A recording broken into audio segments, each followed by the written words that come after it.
تعطي رسالتك يومك في مكتب الشرهات اللي في الرياض. ابشر بسعادتك.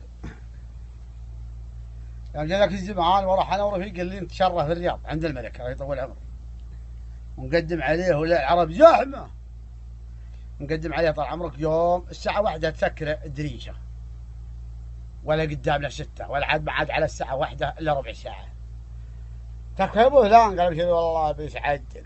قلت ساعة خلان ما عاد إلا ربع ساعة والليلة ما عاد ودي أمشي في الرياض، ودي أقطع كوبري خلاص حاضر. قال ابشر بسعادتك والله يعزكم ويعز الحاضرين ويقوم اللي يخلق له وينزل الرجال اللي قدام. اي عليه الحرام.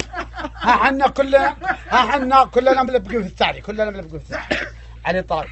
قال ولا هنا رجال حامل من هذا الجبل قصير. اي عليه الحرام. يا ولد انت ايش تسوي؟ يقول له ما يدري فيك. قال يا ولد هنا رجال يسوي مثل ما انا اسوي. قال اصبر على حظك. اي عليه الحرام اصبر على حظك وهذه تقسي. عليه الطلاق هنا رجال. قال يا ولد ارجع بغض عقبها. طلع من المسار بقى 5. طلع من المسار بقى 5 ويلز الثاني. رفيقي ذا مع واحد مهم مع المسلمين يربطه الله لا يبلع. على الطلاق يقوم من تحت المعاقل. اي والله يا اخواني يا ولد وش العمليه؟ هو يحسبون وش الثانيه؟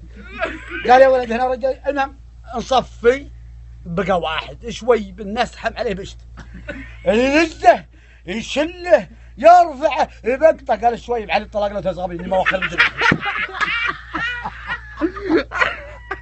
يلا حيد الغالب على الطلاق لا تزغبني الدنيا ما وخر بها.